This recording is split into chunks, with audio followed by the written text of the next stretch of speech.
What up, everyone? Welcome to the Smoking Tire Podcast. Today's episode is brought to you by Dylan Optics sunglasses. You know those sunglasses I wear in every video and every Instagram post? Them's Dylan Optics. Made in America, right in Scottsdale, Arizona, actually. And those lenses don't just look different, they are different. NIR lens technology, double polarization. Did you know you could do two? You can. Two polarizers, one on the surface and one in the glass. You can customize them. You can match any frame style, and there's like 20 of them, with any lens color, creating a unique pair of glasses you are very much unlikely to see out in the world. They're comfortable, they fit a bunch of different head sizes, they're available in prescription if you need, and they look really cool. Plus, they really help my eyes. I mean, they're like, it's not just like a style thing. They're actually phenomenal glass, and my eyes feel better when I wear them throughout the day. When I'm out in the desert, in the mountains, driving around sunny-ass Southern California, it's amazing what Dylan Optics do. Go get a pair. Use the link on our website. Go to thesmokingtire.com, click on the Partners tab, and there's that Dylan banner. If you use that link when you buy, I will send you a free Smoking Tire t-shirt for every pair of Dylans that you order. That's what's up. Go to thesmokingtire.com, click on the Partners tab, and there is the Dylan banner. Click that. That's the link. That's the code. That's all you got to do. Free t-shirt with every pair of Dylan Optics that you order. Hello, everybody. Welcome to the program. And I had a very funny thing happen to me on Saturday that I texted you about, but I did not give you any of the details. Oh, yeah, that's right. I was asked to do some morning radio. Yeah. And morning radio is horrible. And I will blame myself for saying... Hannah, who is smarter than me, is almost always right with it. She goes, why did you even say yes to this in the first place? You're not getting paid. You know it sucks. You know it's going to have a small listener base. Like, why did you agree to do this? You should have just said, no, you're busy. It's Saturday. And I did actually the first time say that I was busy. And then they threw out like 5 other dates. And they're like, what about any of these dates? And I didn't want to say, I should have just been like, listen, I don't want to do your show. It's not a good use of my time on a Saturday morning. But I felt like for some reason I couldn't pretend like I was busy on 5 days in a row. So at first... What was the focus of the interview? It is a car. General, it was Matt a car Farah show. Okay. General Matt Farah guest on a car show. All right, and you can promote WCCS a little bit. That's the thing, right? It's my job to promote these businesses. So, and you never know who's going to be listening. So, might get a customer out of it, might be whatever, right? So, I kind of want to say what the show was, but I kind of also don't. Let's just say it's not good. But it's also someone who has a morning show, as I sort of later figured out, as a way to promote his own business. So, like, it's not like someone went to this person and asked to do a radio show. This person put himself in the position through money and sponsorship. Oh, like a time buy. Basically. Oh. I believe. I can't be certain, but what happened next led me to believe that this is a time buy, because they said, will you do the show? And I said, fine. They said, we'd really like to have you in person. Is that possible? I said, where do you record? And they said, Texas. And I said, no. And they said, we will send the jet. I have it in writing. I have this in writing. I have the email. Like, no one's going to ever backpedal on this, because I have in writing, we will send the jet. The radio station has a jet? It's not the radio station. It's a show on Sirius, but it's like I said, it's a time buy. It's the host's jet. What? Yes, it's the host's jet. Whoa. Okay. It's not even Sirius's jet? No, he will send the jet. So, this has got red flags fucking all over it. Anyone who's going to send a fucking jet for this asshole to do 15 minutes of radio in Texas has absolutely no idea what they're getting. Okay? Or there's some other thing going on. I mean, they could just be a huge fan and they have a jet at their disposal. Let me explain to you why they aren't. Which is bleeding money. Okay. Right.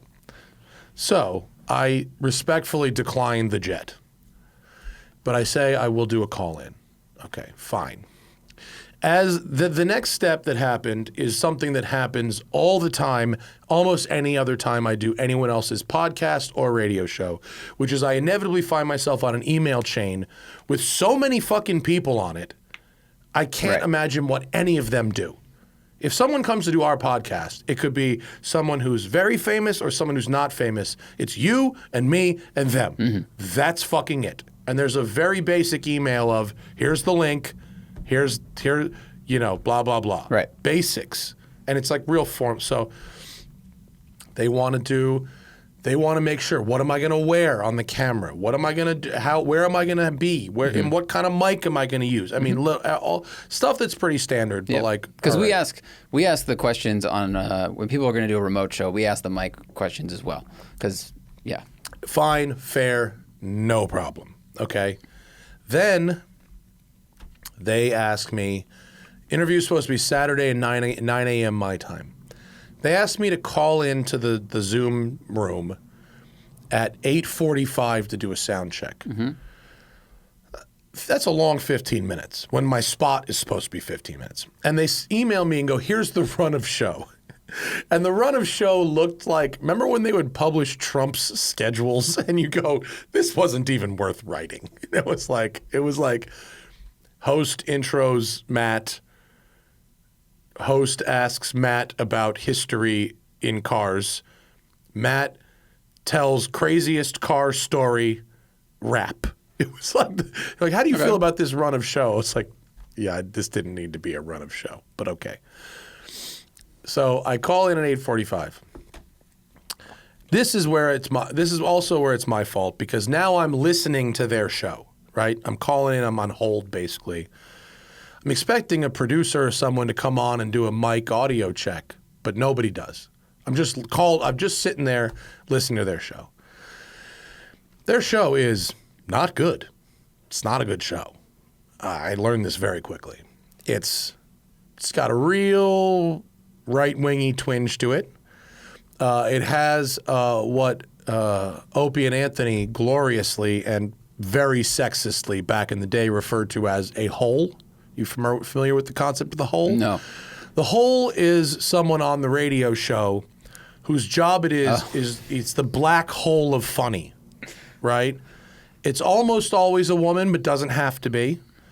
And it doesn't mean that every woman on radio is this person. There's some very funny women on radio, but it's the woman who goes, "Oh, you guys, stop!" It's where someone reins in the funny. It's the voice of reason, sort of. The voice of reason, but without really adding anything. Mm-hmm. They just shut it down. They always so there's a hole.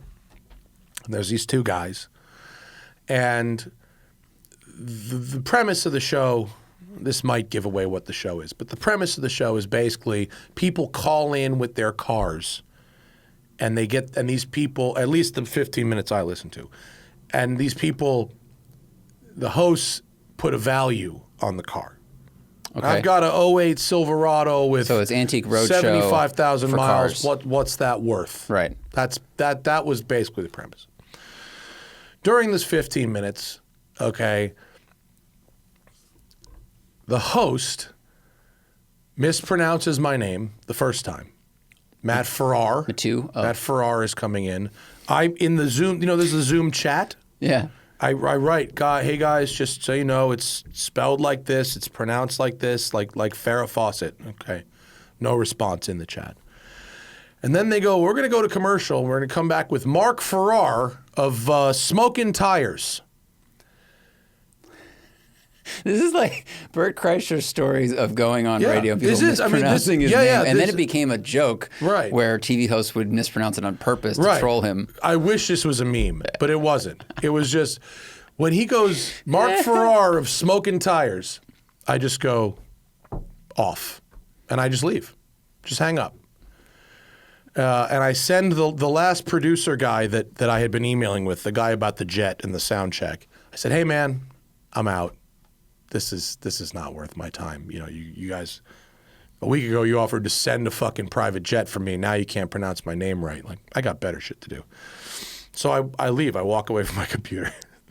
Like 6-7 minutes later, my phone rings, and it's them. Of course. I pick it up knowing it's them. Shouldn't have picked it up, but I picked it up knowing it's them. And I can tell when I pick up that I'm on the air. Right. They've now called me, oh, we lost you there for a minute. And I go, you didn't lose me. I hung up. I go, you mispronounced my name twice. You called me Mark. My name's Matt. It's like, I got up on a Saturday morning to do this with you. I sat through a sound check that didn't happen for 15 minutes, and I listened to you mispronounce my name right. I got better things to do, man. Did they mispronounce your name twice and pronounce it differently both times? Yes. both were wrong and not wrong in the same way. And I go. I don't have time for this. I'm not about this. And he goes, well, fuck off then, and hangs up on me. Oh wow! Yeah, he had to be the alpha because it's his show. So shout out to him. I should have known better, but that's pretty fucking funny. It's funny that you got the truth out there before he had to be like, well, I'm in charge. I don't know. Yeah, I don't know if they were able to dump it. I don't know if it actually aired. I mean, I was definitely, that was like the booth calling me. Like I was on whatever it was they were doing, but I don't know if they've got a delay. So if anyone out there actually heard this segment and it made it through, please leave a comment. Please leave a comment and let me know, because I would love to get the audio of this if it actually exists somewhere. And yeah, man, that was some morning radio. That's probably, I mean, if comedians could speak to this more, but they used to have to do a lot of morning radio to promote the show in town. That was I guess, a fairly effective method of advertising when you're stopping through a local area. The invention People of still Twitter, have to do that shit. They do it. I think they do it less. Yeah. Because the invention of Twitter and Instagram and everything else really helps get the word out, and that just must be such a weight off their backs. Yeah. I mean, it's like, yeah. I mean, can you imagine, like, well, you can imagine. I mean, like, just because think of how infrequently we listen to radio now. What if I took the jet and I was there and he said my name wrong? I mean, then you would have been in it, or you'd walk out and you go hang out with Rogan. Yeah. I feel like I have to leave this. Yeah, it was not Austin. It was definitely like Dallas. I think. But whatever. It was bad morning radio for sure. It wasn't good. And the other game you can play is mispronounce their name multiple times. If you had been there, then you just play that game. That becomes the game. If I was funnier, I would have done that. That would have actually, if I was Bert or Tom, that would have been the spin to just fuck all their names up. Like, right. You play I no longer give a fuck, but I am here. Yeah. So let's see what I can do. Or just say do some real shitbaggy stuff. Just start talking about socialist healthcare and really fucking drive them nuts. Works for the military, right? It works for Congress. Oh man, fucking great. That's funny. It was so That's good. A bummer. Anyone on the live stream know what the show is? Did anyone hear? Did anyone understand? Not yet. Okay. All right. Well, leave a comment if people are throwing out funny pronunciations of Bert's. If you know, if you know what the show is, or if somehow you have audio of this, fucking God, fine. Please let somebody find it. If any of our audience still listens to terrestrial radio. Which I don't think it's terrestrial. I think it was satellite. Oh, right. I think it was on Sirius. Satellite, yeah. Yeah, I think it's Sirius. Okay. Yeah. So, auto journalists who have XM listening for a week. to press cars. Exactly. So, a couple of things. I need reading glasses. Oh, yep. Went to the optometrist, and it's time. That makes sense. I'm on a 1.5 on this eye and a 1.75 on this eye. But she said my distance was like ace. She's like, nice. You got super fucking long distance vision, but I need some reading glasses. Don't buy, by the way, reading glasses from the optometrist because they priced out a pair and it was like $550. Then I went to Warby Parker. This is not a commercial, but then it was like $100. And you can also get reading glasses from other sites for less if you want to, but Warby's got cool looking stuff. Yeah. Yeah. And then I hit up the Dylan Optics people and I was like, hey, just out of curiosity, if I chose a pair of frames, could you guys make me Dylan reading glasses? Do they do clear lenses? No, but they will for me. Oh, okay. So they do prescription sunglasses. I know. Absolutely. Right. If you guys have been maybe thinking about a pair of Dylan Optics, but you need prescription sunglasses, Dylan makes prescription sunglasses. So you can get them from them. They don't normally do clears, but they are going to make me a set of clears. Oh, man. I want a photo of you wearing actual sunglasses in bed with 2 reading lamps to offset how dark the page is, just so you can read. Yeah. Be great. And then, remember last episode, someone asked about the $20,000 DIY Ferrari Manual conversion, and I said I didn't think it was possible. 2 different people sent me, there's a company in Florida now called Dr. S. This is not an endorsement. I don't know anything about this company besides the fact that they exist and multiple people on Ferrari chat have gotten this. So this company is called the Dr. S Conversion. Some people have gone to the other conversion place that I don't really recommend and then replaced some of their parts with the Dr. S parts. And they have, you can send them your car or they can send you a box, a kit. They have a DIY kit. And it's apparently like 15 to 20K. Wow. For a 360 or a 430 with Cambio manuale. That's great. So change to manual. I can't endorse the quality of the kit. I don't know. I did read through some of the Ferrari chat posts about it. At least a couple of people have gotten the kit and installed it and seem reasonably happy with it. Wow. So I stand corrected. Thank you to the audience. I did not know that was a thing. Apparently, it is a thing. Go to how much is the kit? Second on the FAQ there. Second one down. For a 360, it's $12,500. For a 430, it's $13K. Plus reprogramming the ECU. For free, included. F430 ECU programming not included, so that's additional $1,000. So there you go. So it's $14,000 plus labor. Dude. So, I mean, because what's the price premium on a manual? Oh, the difference is like $100,000. Guys, I got to take a quick break from the action for NASCAR. Some other action. And this episode of The Smoking Tire is brought to you by NASCAR. The playoffs are heating up as drivers head to Bristol for a Saturday night showdown under the lights, as the field will be trimmed from 6 to 12 playoff drivers in the elimination race presented by Xfinity. For those drivers close to the cut line, they'll be giving everything they've got on this challenging short track to survive and advance to the next round of the NASCAR playoffs. This is always one of the most anticipated races of the year because it's a track that breeds close racing and heightened tempers. It's one race you don't want to miss. So tune in to the NASCAR Cup Series playoffs at Bristol, Saturday, September 16th, 7:30 p.m. Eastern, 4:30 p.m. Pacific on USA. We're also brought to you today by Groove Life and the Groove Life belt. Are you still using the same belt from 2003? Maybe you've lost a bunch of weight and need to get a smaller belt. Time to update your belt game with Groove Life. The Groove belt has proprietary webbing engineered with just the right amount of stretch, and Groove Life has designed the world's baddest buckle. It snaps together using rare earth neodymium magnets set in an aluminum alloy. Trust me, your waist will thank you. The buckle includes what they like to call stiff tech. That's a fancy way of saying there's no annoying belt flaps that need to be tucked into your pants. And whatever happens to your Groove Life gear, they are here to help. Groove Life has the 94-year no BS warranty. Your grandkids might be making warranty claims on this stuff. It's the last belt you'll ever need. They'll bury you with it. That part's not written. I added it editorially. Groove Life, anyone who's willing to make a product that is supposed to last 100 years, I get it.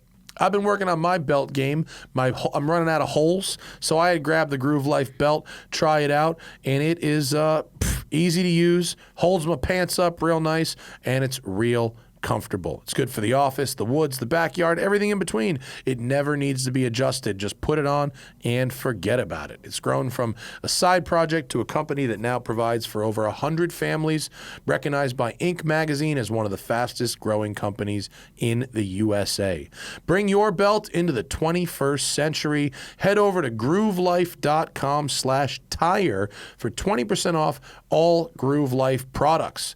That's the best offer you'll find, but you got to use my link at groovelife.com/tire for 20% off your entire order. One last time, groovelife.com/tire for 20% off your order. Now, back to the action.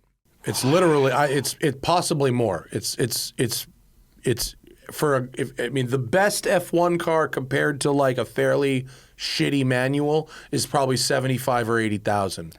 Lamborghini Nick, the guy that built the crazy DeLorean and has a Viper, his Viper engine just blew up. Oh no! So I think he's the guy right now while his Viper's down, who should buy an F430 and do the swap. Test it out. I'd like to spend his money and have him do this. So I haven't seen one or driven one. If someone has one in LA, I'd like to try one out. But it is out there, and I like learning new things. So thank you to the audience members that talked to me about the Dr. S kit. That's so cool. It is a thing. Yeah. I like that that's out there. I like that that's a thing. Yeah. Yeah. And it would be great if there were companies that did this with all kinds of different, cars. Mm-hmm. I think there's a market for a Murcielago kit for sure. Because those E-Gear cars suck balls. If there's not a company that does that, there will be, because everybody knows that the market wants manuals and they're too expensive. Yeah. And there's all these automatics sitting around selling for way less, and like the E-Gear sucks. Yeah. So that's super a thing. Cool. And there was a train show in LA I tried to go to on Saturday. Like the LA Train Festival at Union Station. Oh, okay. Hannah and I wanted to do some nerdy shit. Yep, that's that. Went down to Union Station to check it out. And when we got there, turns out there are some train enthusiasts in Los Angeles, because the line to get in was 2 hours long. 2 fucking hours to look at old trains. To buy tickets, or there were no tickets. You just showed up. Okay. You showed up and waited in line. I want to see. But how big is Union Station? Like, how many tracks does it have? Okay. It's pretty big. It's probably got like, I don't know, 8, 10, 12 tracks. All right. Park a bunch of trains there. Yeah. I think there's quite a few tracks. There's also a big bus depot there. It's buses and trains. Right next to Bad Boys bail bonds, apparently. Yeah. Okay. I was just curious what the size was. I don't think it's not like Penn Station or Grand Central Station, but it's pretty big. But like this line was enormous. Did you wait? No. Yeah, I figured. No, we went and looked at the model railroading section, which is, if you want to see some nerdery. Now, I've been to slot car racing this year. I've been to a bunch of shit. Deep nerdery. The photographic equipment that people brought to capture action shots of model trains as they went by was really something to behold. Well, there's some pretty cool videos of GoPros or other cameras that when they're shot a certain way, it looks like full-size stuff. Totally. And it's kind of incredible art. Totally. Yeah. And fucking, I'm not trying to shit on these people. Have your harmless hobby. Like, I'm jealous that these people have a hobby like this. I wish that's this compact. Yeah, it's this fucking affordable and compact. Like, fucking God bless you all. There's a great meme of it's a very short video. It's a guy standing on a mountaintop rock, on a piece of rock that's 2 feet by 2 feet, and he's got like a harness in to keep him on the thing, and he's belaying someone, and he's just like, why do I have to do this? Why can't I just enjoy a fucking glass of wine? It's great audio. Yeah. And, it fits so perfectly with like our expensive hobby that takes up a lot of space. Yeah. I have to insure it. Like, yeah. Like there were some really amazing, worlds, right? Tunnels and waterways and bridges and the LED lights and recreating these whole towns. I mean, it's pretty amazing stuff. None of that surprised me, because I used to be a train guy. Which is how I ended up at the fucking train festival in the first place. But it was really some of this shit is incredible. but it was really about the photographic equipment. You know, the attachments for phones and the fucking super, you know, macro and micro lenses that people were using, and getting this like incredible like mood lighting and videos of, you know, and just really, really going to town. Yeah, a bunch of these. This is they wild. they set up worlds that look like this. It looks incredible. crazy. Yeah. And then they made a model train station. This is like Oh, a dude! miniature Almost version of every Union one Station. of almost every one of these of the worlds that they built in the model section did have some kind of a multi-track train depot. One dude or This group, is one model group of trains people, pulling a real train. Holy shit! one group of people built like a city that with really nice buildings that had a very complicated streetcar system with overhead power, like the overhead cable cars. Right. And then there was a subway. They built an underground one that had like windows in the side of the thing so you could look to the underground. It was pretty rad. That's pretty incredible. Yeah, I mean, it's impressive stuff. So we checked that out. But like we wanted to go look at the real trains. Not waiting 2 hours in Union Station to go. That's a long time. That's a long to stand before you get to the thing. Yeah. In like a hot, it was Saturday. It was like 95 degrees outside, and it's like one of those transfer tunnels you're waiting in. So it was like hot. Like, no thanks. Yeah. Next time we'll have to. How many people in overalls did you see, or train conductor overalls? A bunch. I saw train conductor pattern, the hats, the overalls, a bunch. Is that No shortage of that. I feel like that is more appropriate than when you see someone go to like a normal track day, but they're wearing a full fire suit. Like if they're in autocross but wearing a fire suit, you're like, Autocross you're in a trying fire- too hard. yeah, But this is autocross like, in a all right, fire little suit. Halloween. You know, you're wearing a costume. Or you're going to watch a race in a fire suit. That's too much, Yeah, unless it's not really good. cold That's out. not And good. then it's Fire just suits like don't keep you warm. some of them do if they're cheap.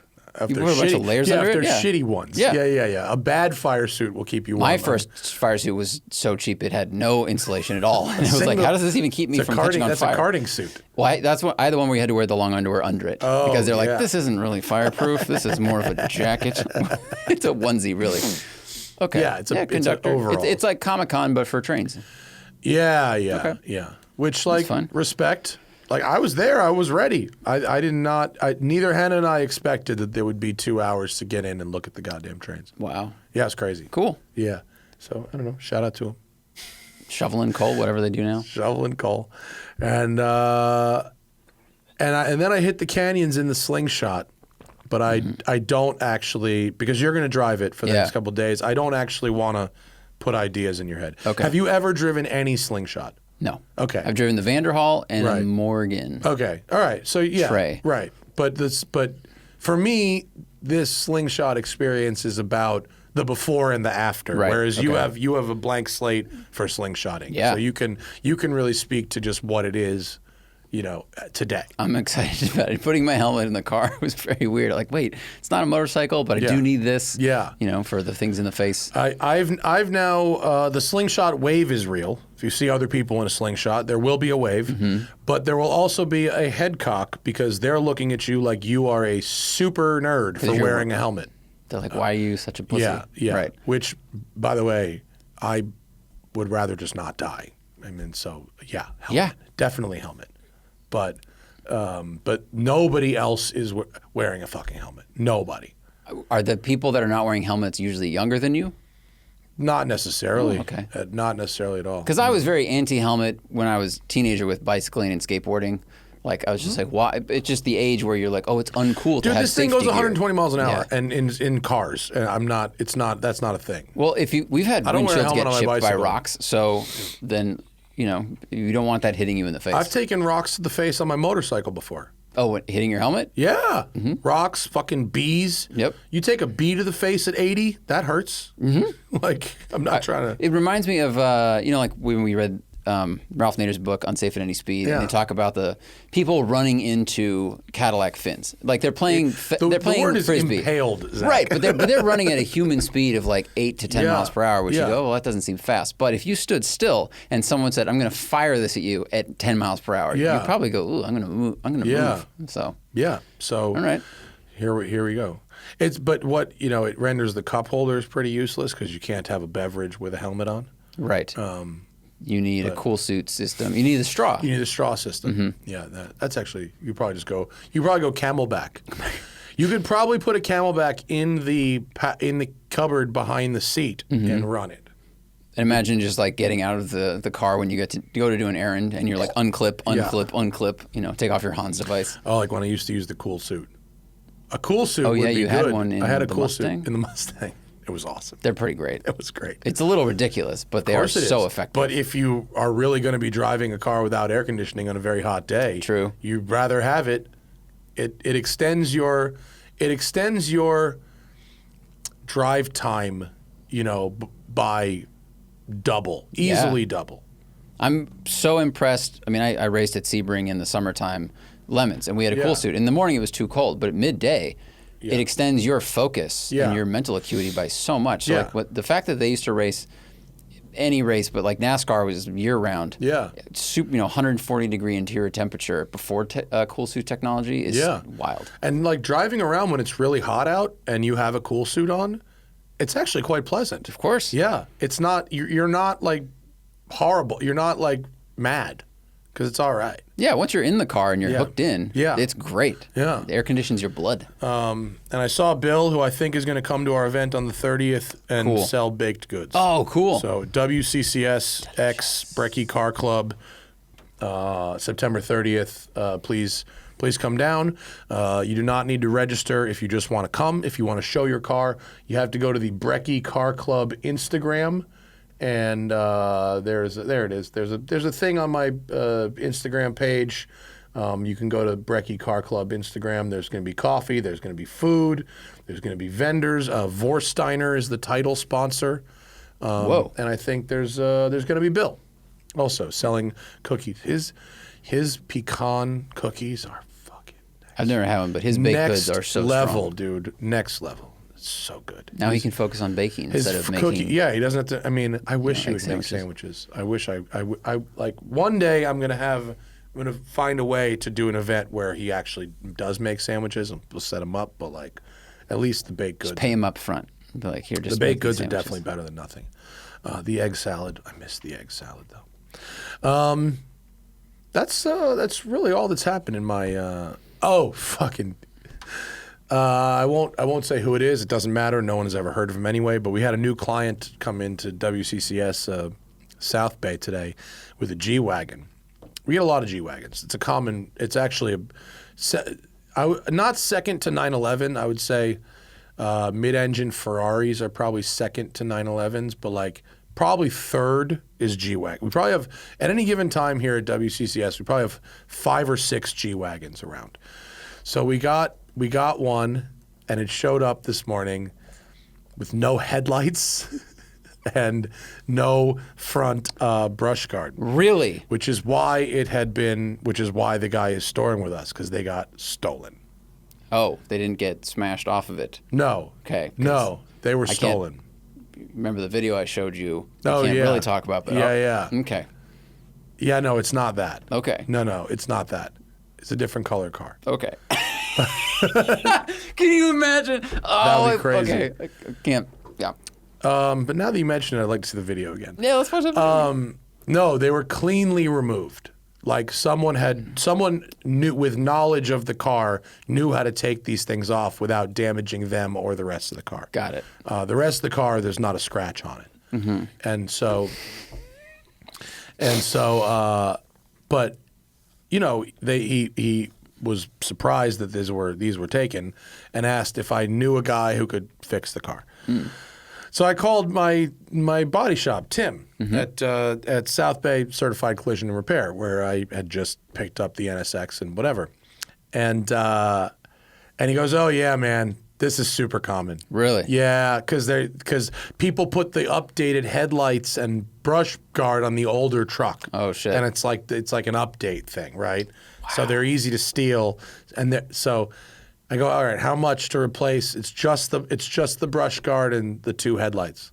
Just the 2 headlights? Just the headlights. The bulbs? The headlights with just the little housing. Right. Oh, with little square housing. With the square housing and the brush guard. How much do you think to replace those? With paint match? Yeah, it's a painted part. With paint, like $9,000. 20. Whoa! It's 20. For the head. Yeah, he sent me the breakdown. The parts, like the headlights, are like $7,500 each. Oh, because they're like super HID. Yeah. And it's G-Wagon tax. It's G-Wagon tax. Fuck. Yeah. The brush guard is actually not that much, but like the headlights are $20,000. Oh my God! No wonder people steal these things and then they stick them onto some older G-Wagon. Yeah. Good Lord. Yeah. It's not bad. It's not good. So Okay. I thought that was Did you tell your client yet? Yeah. What was it? What was their reaction?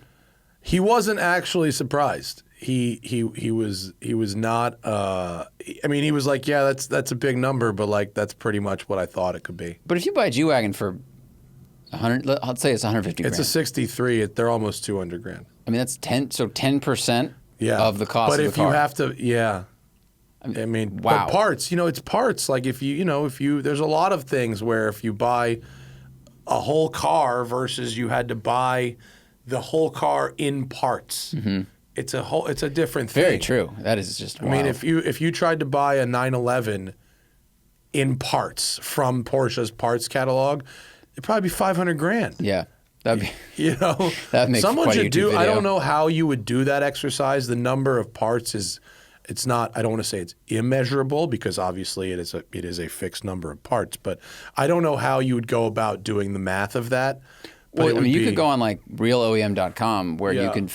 I mean, I've done that for my car for stuff, and you can find every part for a car. But how do you like select all, add to cart? I don't think you can you do know that? what I mean? Yeah, Like, you'd have to go piece by piece and add the. It would add take all you. up. It would take you a day. days. Yeah. To do that with a car. Yeah, it would take a long time. And it would probably cost 3 to 4 times what the whole car cost. Yeah.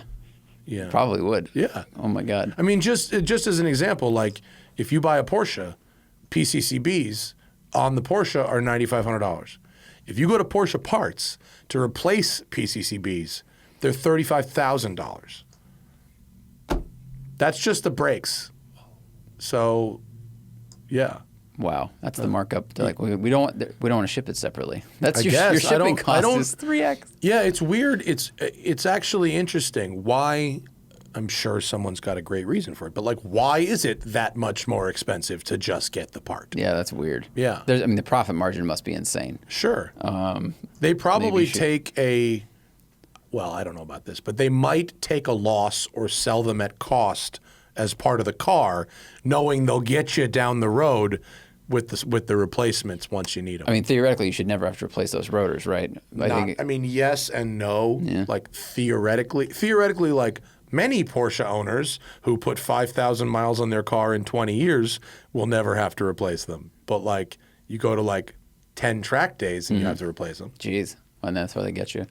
We had to replace ceramic rotors in every single rental car we ever had at the company. Really? Yeah. Ferraris were insane. Because it's something you see in reviews where, like, allegedly these should last a very, very long time because they don't warp the way steel brakes do, Right. steel rotors do.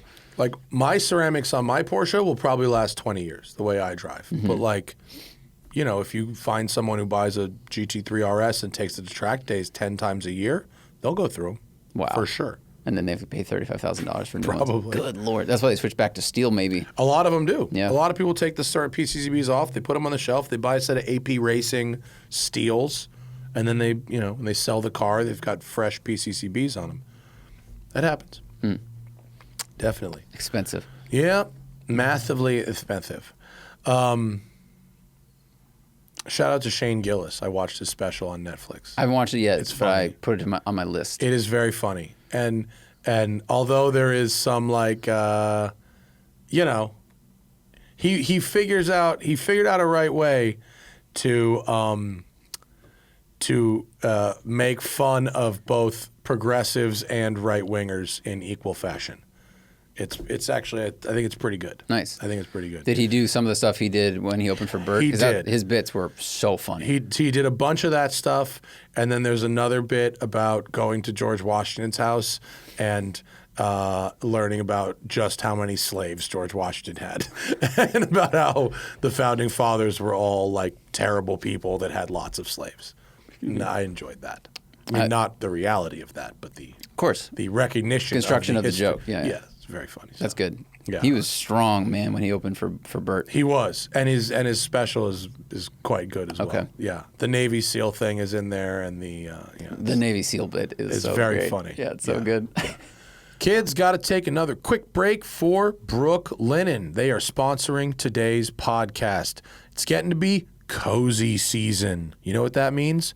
Warm in bedtime, and it's a perfect time. It's like when you go from the outside of the house back to the inside of the house when it gets cooler, right? So it's the perfect time to upgrade your bedding and your home essentials as the seasons change. It's fall, snuggling in bed with a kitten time, or maybe that's just me. Just like fall, Brook Linen delivers crispness, the colors, and the comfort. Brook Linen was founded by husband and wife duo Rich and Vicky in 2014, and their mission is to provide their customers with hotel-quality, award-winning luxury bedding. Their internet-famous sheets have over 100,000 five-star reviews, endorsements from the experts at Good Housekeeping and Wirecutter, and are made with long staple cotton for longevity and softness. So if you're looking for a serious home upgrade, grab a bed and bath bundle for a good night's rest and a new at-home spa routine. You can save time and up to 25% when bundling your new favorite home essentials. They sent me a set of sheets for my bed. It was easy to pick them out on their website. They fit great. They look great. My wife loves them. I love them. They're nice and cool. They just dissipate the heat nicely. The cats love them. And man, they're available in a whole bunch of colors to match my decor of my bedroom. They are great. And they have tags that say short side, long side on do. the fitted sheet. That is forgot awesome. about that. It's stupid man tags. It helps you know what side to put in what corner of the bed when you're making the bed. I didn't study rectangles in college. Right? It helps me. It's amazing the things you don't know you needed until they show up. Experience the difference for yourself and check out Brook Linen's new fall collection. Visit them in-store or online at brooklinen.com. Use code TIRE for $20 off your online order of $100 or more. That's BROOKLINEN.com. Promo code TIRE, $20 off Brook Linen this fall.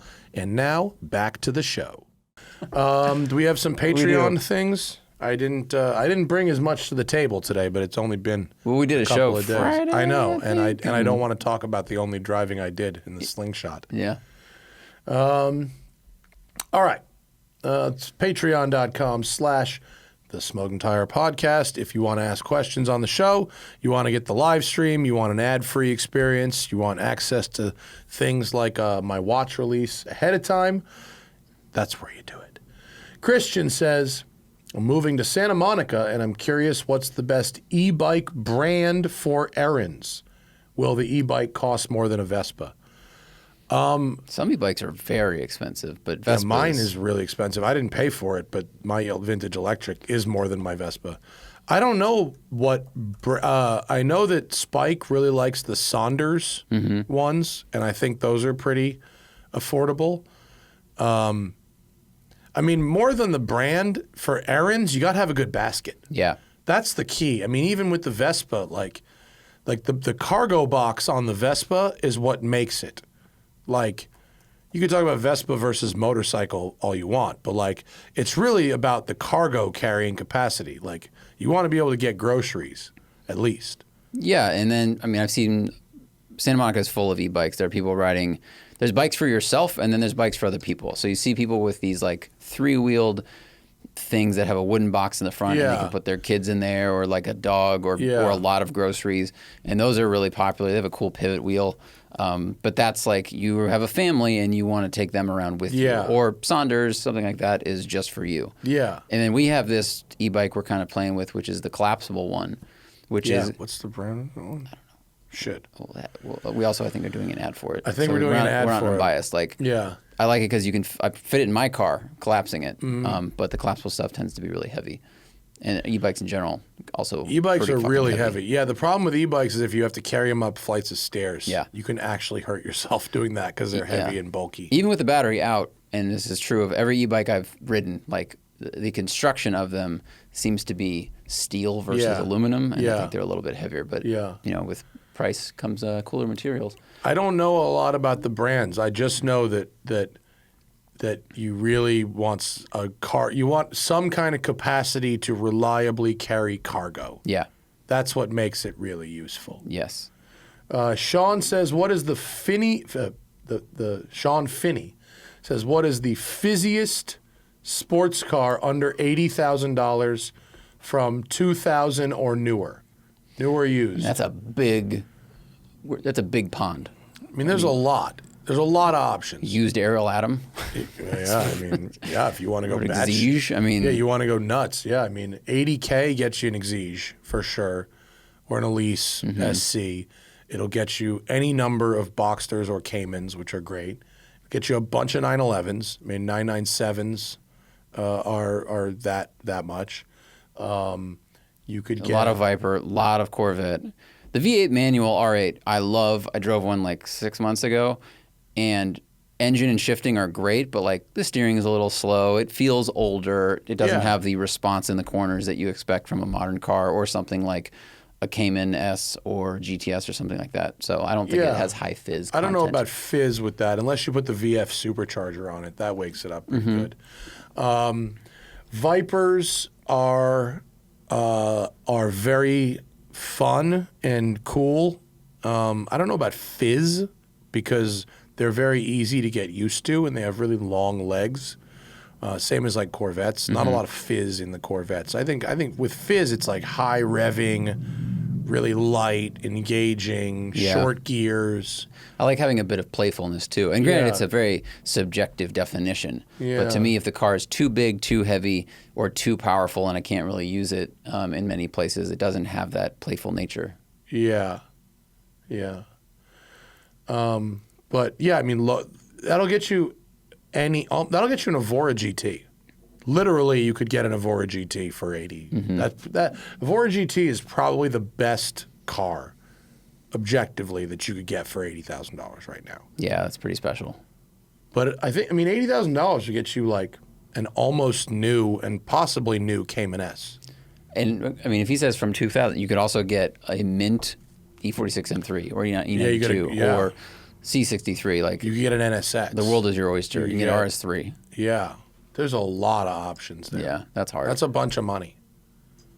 Oscar Negron says, we've said good things in the past about the Mk7 Golf R and Audi S3.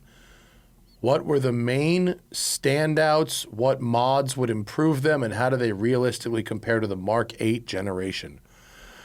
That's a very complicated question. Well, the Mark 7 still had the good interior. I think was like a big selling point. Right. It didn't have the haptic, capacitive stuff everywhere. Right. Huge point against those cars when they went to that.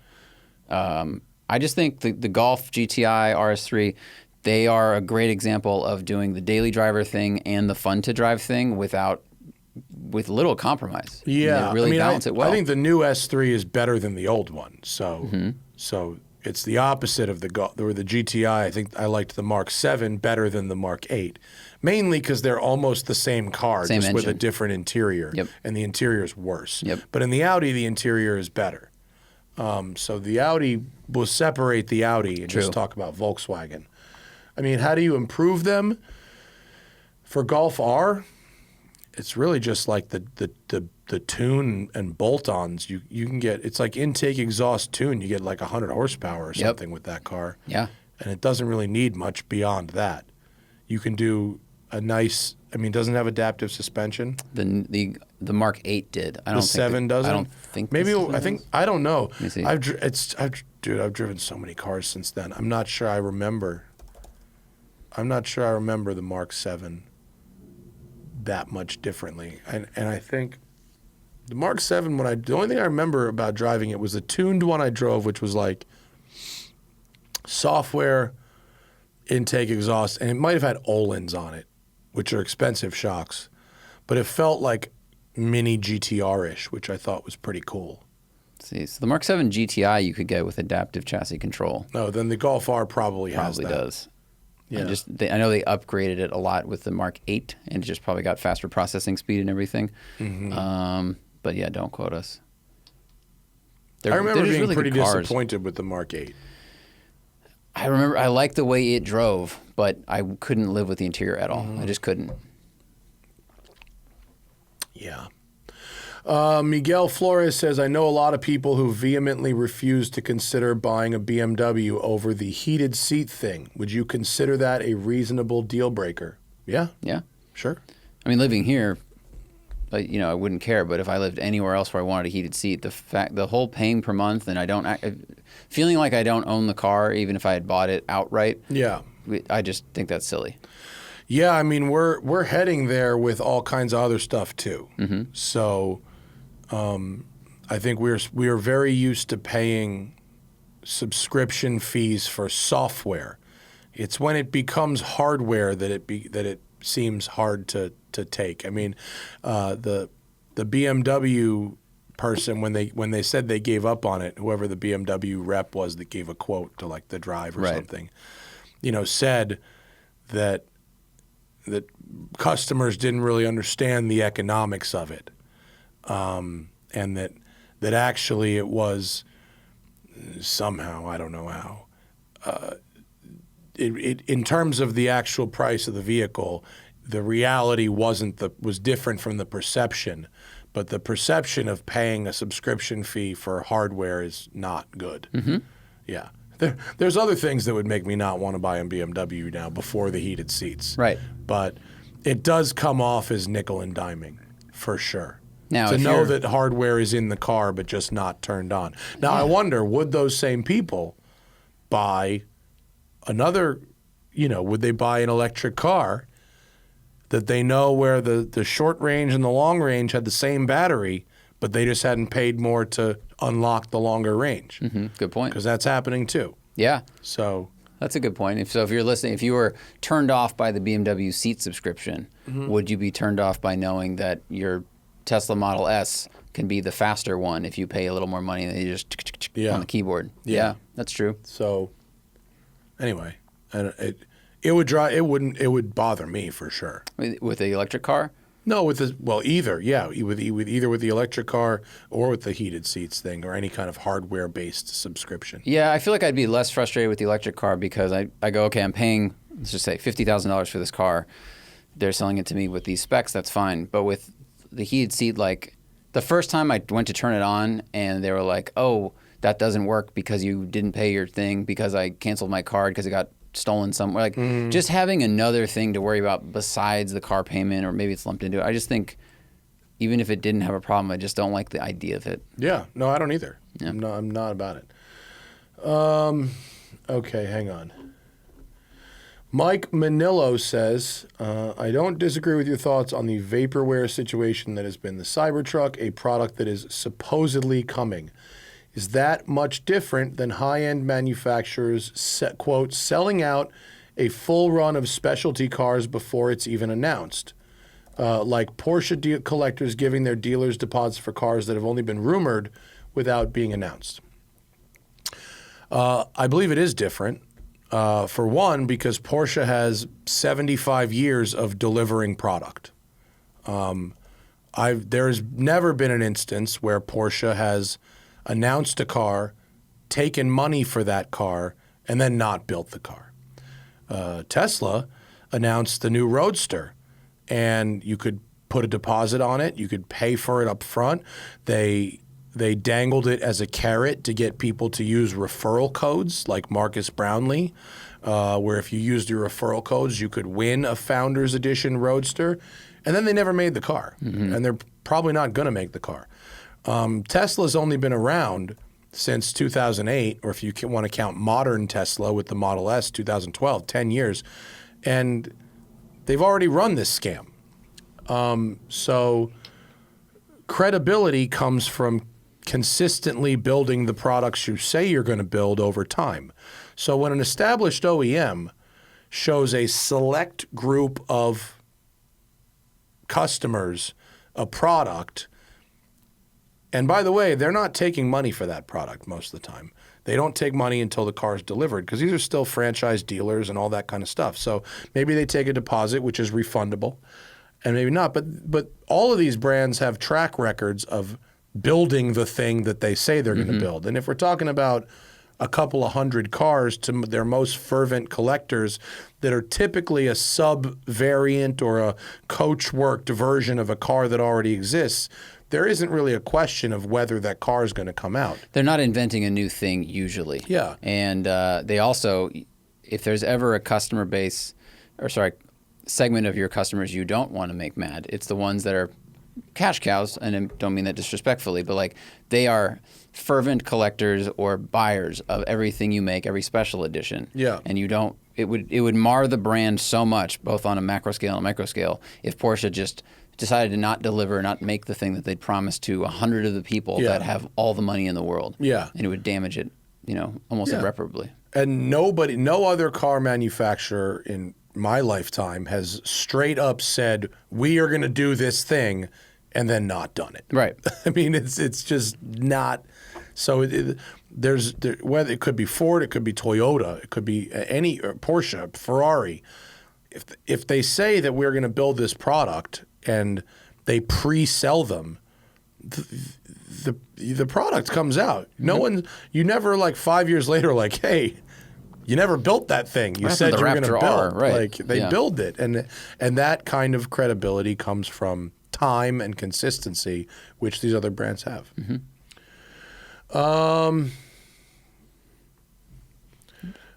Sarong Singh says, do you have any old podcast nights that stand out as some of the most memorable? I mean, the only one is the Tales of Greenwich one. Yeah, episode 3, I think. I don't.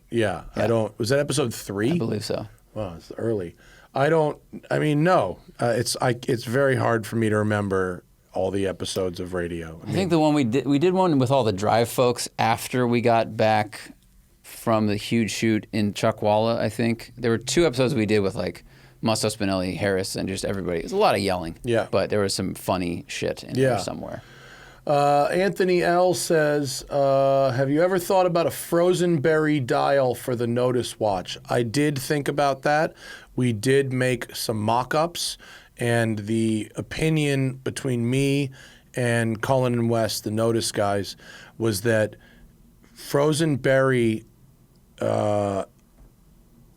it's not a particularly vibrant color in small things. True. So if you put it on something small like a watch, I wanted the watch faces of that watch to be something you could see from across the street. I wanted it to be an explosion of color and very vibrant and rich. And frozen berry's not a vibrant, rich color until you paint a car. It's something the size of a car.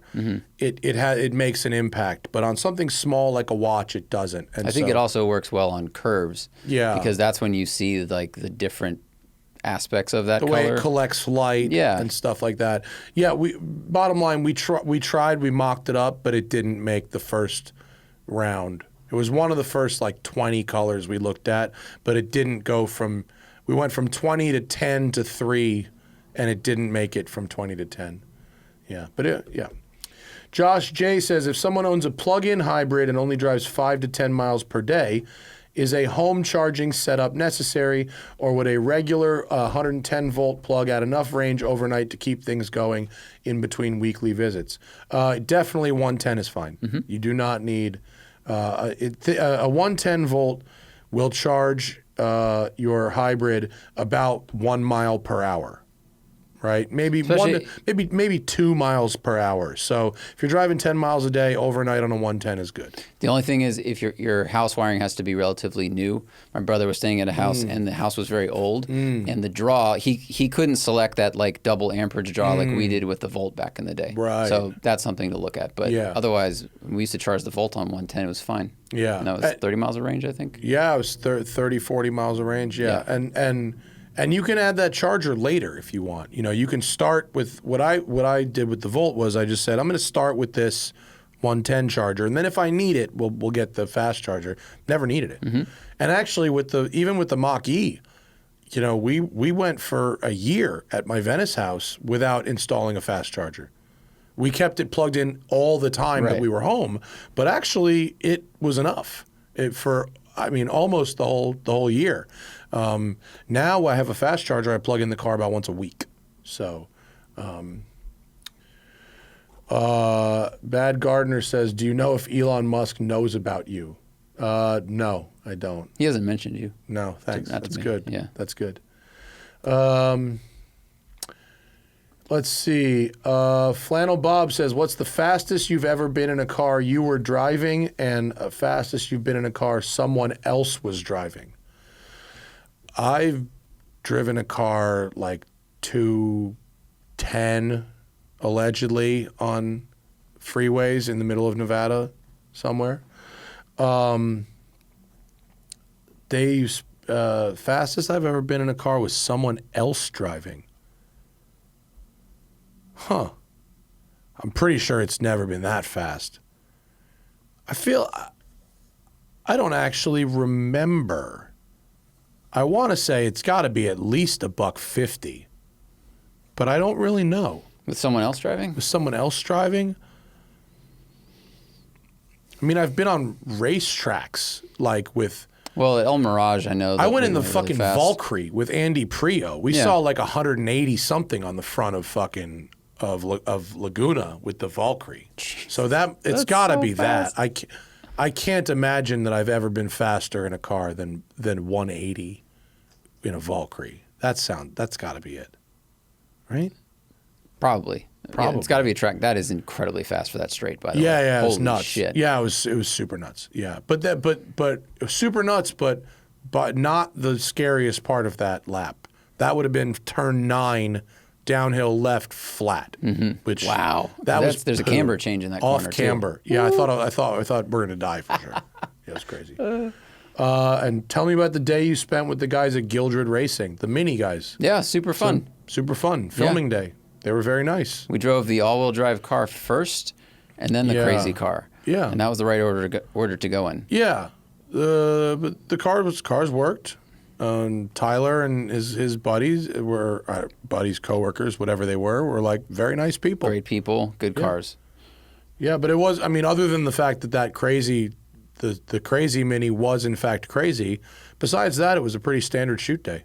Went smoothly. Nice people, no problems. Yeah. Holy fuck. Okay, Michael Cosgrove, lots of words. So let's see. Wants to revisit a question about cars where we turned off traction control, where I said I drive within the limits of the road and don't need to turn off these systems.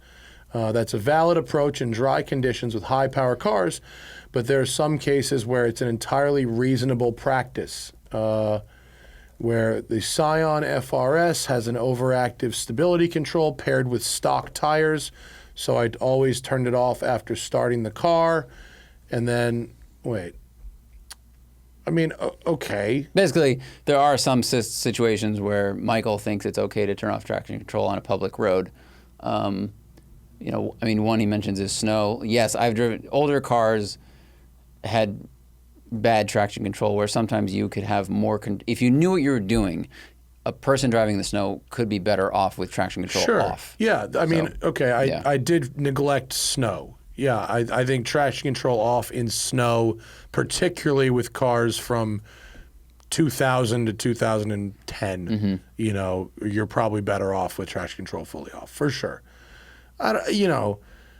I've driven every FRS, including the ones on bad tires, and I disagree that traction control has to be turned off on regular driving conditions, even with those Michelin Primacy tires. I don't think you need to be exceeding the limits of stability control on your average drive day in those cars. I just don't think you do. If you want to, knock yourself out, but I think you're probably over driving the car. Probably, because don't they have a sports sighting too with traction stability still on? Yeah. Yeah, but how much? If you're on a public road on an average day, and you have 220 horsepower, how much slip are you getting? You know what I mean? We're on a public road. You're getting angle. You need to turn the traction control off. If you're running a clean line, you shouldn't be getting slip. I'm not. If you're trying to slide it, okay, but just say that's what you're doing. Right, you shouldn't do that. You probably shouldn't be doing that. No. And if you want to do that, go ahead, but don't be this is a normal thing. Right. Bud says, I have 2 car-related tattoos. Do you guys have any? Yeah, I have gas and clutch tattooed on my calves. It's a good one. It's a pretty decent tattoo. Those are the last two that I got, and that was 2013. It's been a while. Nothing has hit me since. I haven't had a thought to get another tattoo. I don't know why. It's not something I think about that much anymore. Did you go through a phase? Some people say they get addicted to them. Yeah. Did you go through that phase where you were like, "Oh, this was so exciting! I want to figure out the next thing to get"? I got this one and this one within a year of each other, and I figured by the end of my 20s, my sleeves would just be like covered. But then it just never happened. I think I started recognizing that the one I got when I was 16 was dumb, and I was like hesitant to get more. You know, after a while, like people who have like tons of tattoos, they just start getting shit. Right. It's just like, whatever. Oh, this one like remembers this vacation. Safety in numbers. Yeah, and they just, it all gets lost in the fucking shuffle. I never wanted that many. They hurt. Like Thad had he said that he used to put a picture on his wall of like a tattoo he'd want. And if it was still there a year later, he'd go, okay, now I can get That's it. a good strategy. I like that. Yeah. Or like our friend Nino, like had some artist he really liked and was following on Instagram and just like wanted to get an art piece from this incredible, and it is amazing. It's insanely It's good. insane. It's like It was portrait stuff. $5,000 and took 7 sittings or something. You know, it was just ridiculous. Yeah.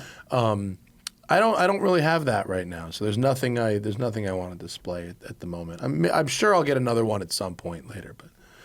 But Sean Stewart says, I really enjoyed the technical discussions when you had folks like Ali Javidan and Gordon Murray join your podcast. Do the listeners seem to prefer these types of guests, or do influencers and YouTubers bring a higher number of listeners? The latter. Yeah, people either want famous or familiar. They don't want to meet new people. They want to hear someone they already know who's famous and see how we interact with the famous person, or they just want to hear us talking about our shit without anybody, because people don't want to meet new people. Red Rover says, thoughts on the largest lithium deposit in the world discovered on the Oregon-Nevada border. I did not know this. Did Zach just find it? Lithium deposit found in the U.S. may be among the world's largest. All right. Well, it would certainly be a good thing if we were able to get lithium without decimating a country that probably doesn't want us there. That would be good. So I don't know who owns the land. I don't know if, I don't know the details of what. Scroll down. Let's see if we can figure this out. The deposit exists at 28 miles long and 22 miles wide, 20 to 40 million metric tons of lithium. Could change the dynamics of lithium globally in terms of price, security, supply, and geopolitics. Well, look, I would much rather see people fucking digging up our own country before they go and dig up other people's countries. Hopefully this doesn't require the huge amount of water that they use down in, is it Chile? Because Nevada doesn't have a ton of that. Right. Yeah. But I think it would be, it's also, I don't know, depending on, I don't know exactly where it is, but like, is that desert for us, or is that forest? Like, do we have a bunch of water there? So I don't know, but it's, thanks for letting me know about it. Yeah. It's good to know. Now we know there's some lithium in America too. All right, go America. Let's skip that next one. It says, Ivan says, I was wondering if you drove two cars that on paper couldn't be any more different, but they made you feel the same, or vice versa. Supposedly the same, but totally different on the road. That's a weird one. Two cars that couldn't be more different but made you feel the same, or two cars that are supposedly the same but makes you feel... I think like a GTR and an RS3. They're not that different, but they're different markets. And, they're like... kind of heavy-ish all-wheel drive, fast-shifting cars. That's not hugely. I mean, different. if you want to go GTR, you got like the GTR and the 997 Turbo, which were heavily compared at the time, but are much, much different to drive. Yeah, true. You know, DCT and the single clutch feel very different. Yeah. I mean, I get similar vibes from like a Porsche GT3 and a Shelby GT350R, and those are very different cars, but they're designed to meet the same kind of mission, and those have a similarity in execution that I think works. That's a tough question, and these kinds of questions are very hard. They require accessing a database of like 3,000 cars in real time that I'm not sure. They're good questions. They're like questions we should come back to. It's a good question, but like I just don't know if I can answer it. Well, we could return to it like we did with the weight. You know, we can make it a segment. Yeah. I think it's more often that you have two electric cars that are pitched as somehow being different, and then they're all kind of, or like modifying cars. Like it's more with modifying cars. Like every STI drives the same. It doesn't matter what you do to them. The nuances of change are so small that unless you are back-to-back, same road, same day, or same drive, or you have a stopwatch, they're all the same. It doesn't matter how much power they make. It doesn't matter what shocks you use or springs or wheels. It's just the same. I think one like a C8 and like a 458 on paper seem kind of the same, but I feel completely different about them when I drive them. Like that very, not just because of the brand. It's like the steering is totally different. The engine note's totally different. The way they rev is very different.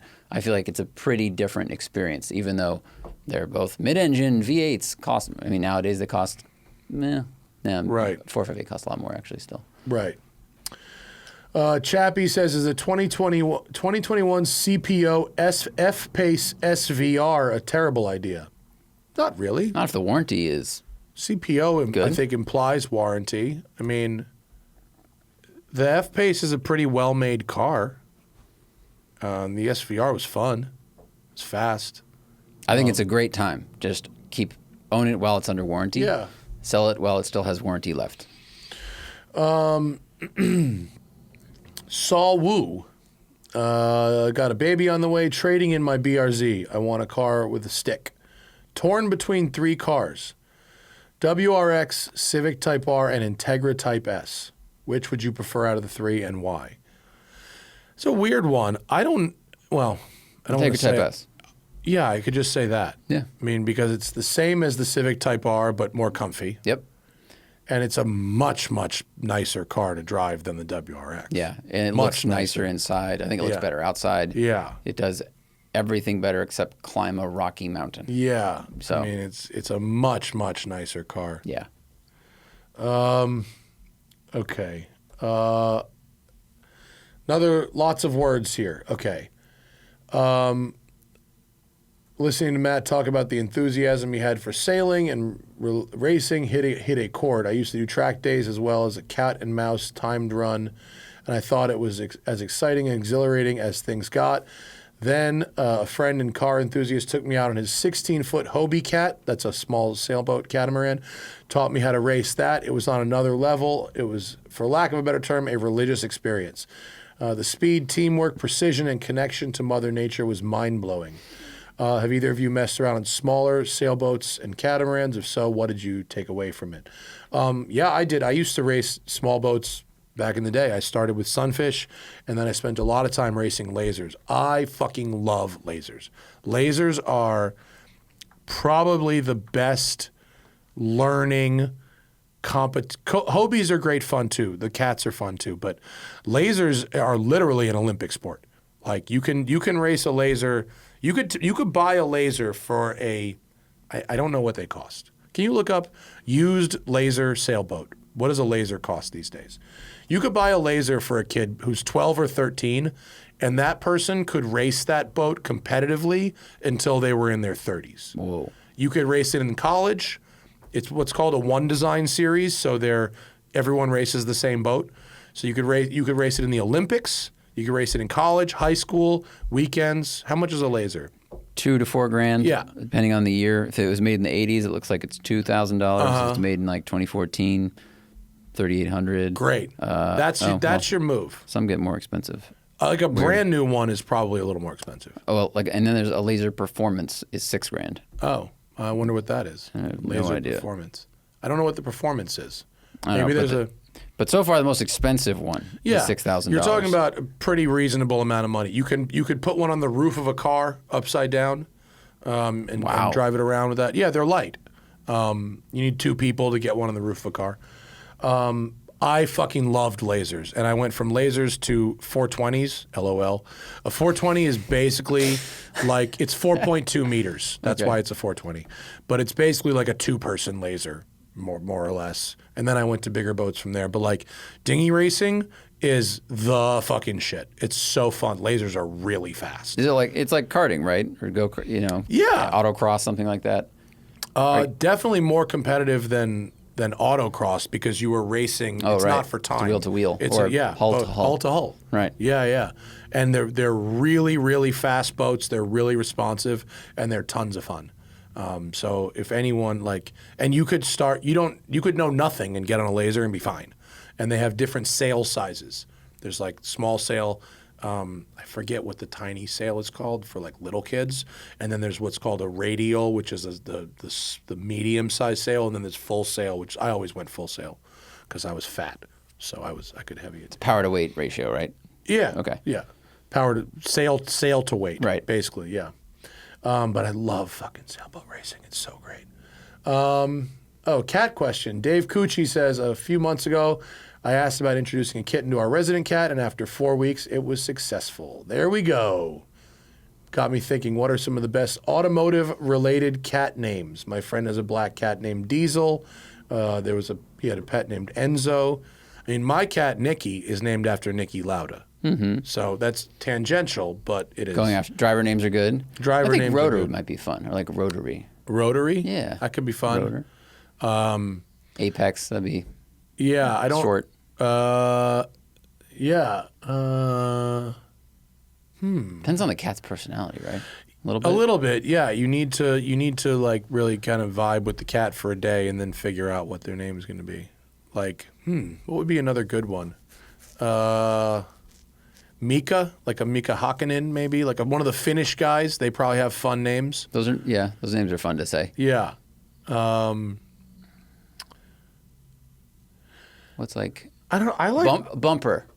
I like Bumper. Bumper. Yeah. Yeah. If it's a clumsy cat or a blind cat. Perfect for a blind cat. Could be that. Yeah. You can't use parking sensor. That takes too long to say. Yeah, Bumper would be great. Yeah. No, I mean, my cat, Nikki, I don't know if I came up with Niki Lauda. I think it was right around when Niki Lauda died is when I got Nikki the cat in 2019. And so, yeah. And I did have a cat named Eddie who was named after Eddie Vedder. I like human names for the cats, for really. Although Cricket is not a human name, but she does sound like a noisy cricket, so it makes sense. 2 more. Martin says, any experience with a BMW E24 635 or M6? If so, is an experience worth buying or nostalgia feel? I love E30s, but I like how these look more. I love driving them. They're very pretty. I've heard they are quite pricey to maintain. Even for a BMW, that's yes. Secondhand, right? I think they're pretty pricey to keep going. They're so stunning. The M6, has the M5 engine, which is an expensive engine to keep going. And I think because they were pretty rare, the trim bits and the little bits that are only unique to this car, right. So finding parts will be challenging, and the parts you do find will be very expensive. Mm-hmm. Yeah, man, they are extremely pretty and probably undervalued right now. They're not super expensive to buy. Probably because they're still expensive to fix. Let's see. Andrew Stone says, there was an article from August about jailbreaking Teslas, including something. Yeah, there's some hackers found a way to unlock the plaid performance modes permanently in Teslas, which I respect. If you That's restrict cool. some shit from software and they fucking crack it, like, bravo. That's what you get for selling fucking full hardware capability with restricted software. Would I consider inviting the researchers on the show to talk about jailbreaking Teslas? Maybe. I think if those same hacker folks have done other vehicle things, like the people that hacked the Jeep and then reported it to Jeep, you know, they'd be like, hey, we were able to turn your car on and drive it around without like any person in it. If they did a bunch of things, that could be interesting. Just talk about automotive safety and security and stuff like that. It depends on if it's just the one story or not. Yeah. You know? If the audience listened to every show we made, no matter, and trusted us to have interesting guests and topics, that would be great. But we live in an on-demand content thing, and so famous or familiar, they don't like meeting new people. Sucks. We could probably just do. I mean, I was just on this Watchfinder podcast, and even though I did like, you know, an hour and a half of radio, he broke it up into two shows, and I wasn't in the title or the center card. It was like you'd have a real hard time finding the video if you were looking for me on this show, and they really they used clickbaity fucking titles. They just did, and clickbaity images. And like, okay, I wasn't like mad or anything. It just, that's what they did. And that may be what you have to do to get people to listen to a guest that's not immediately familiar to their audience. So I don't know. It's not what we do. Because if your audience doesn't trust the new guest, which is unfortunate that they don't trust us to bring them a new thing, then you have to intrigue them somehow. Yeah. You know? Yeah, the audience... and I'm not. Don't fucking send me emails about that you trust us. It's not individuals. It's data. It's tens of thousands or hundreds of thousands of data points that is how we come to these conclusions. Even if you are one of the people who does trust us, I'm not talking about everyone's opinion, but I'm talking about giant points of data. So yeah, but that's good for those guys. I mean, you know, I think they should go for the BMW heated seats next. Yeah. Unlock that shit. Yeah. That's what I'm talking about. All right.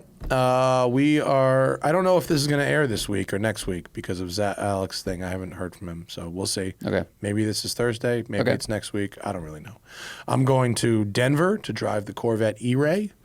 Which should be interesting. Hybrid Corvette. I'm actually kind of excited. GM built, the Volt, which was the best hybrid ever made, possibly, until, probably there's better ones now, but like at that point, that was certainly the best hybrid ever made. Definitely a better hybrid than the Prius. Yeah. At the time it came out. Marketed poorly, but an amazing vehicle. And then when I come back from that, Zach and I are going to go make a video with the Slingshot. Yeah. And that'll be interesting. So I'll see you later this